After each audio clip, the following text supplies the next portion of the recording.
రామాయణం అనేది భారతీయ సాహిత్యంలో అత్యంత ప్రముఖమైన ప్రాచీన ఇతిహాసాల్లో ఒకటి.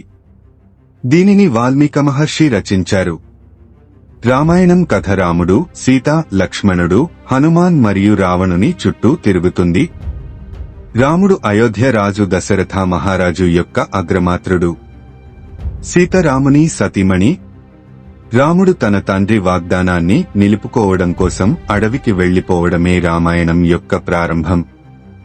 రావణుడు సీతను అపహరించడం, రాముడు మరియు అతని తోడుదారులు సీతను రక్షించడం మరియు చివరికి రాముడు రావణుని ఓడించడం ఈ కథాంశం.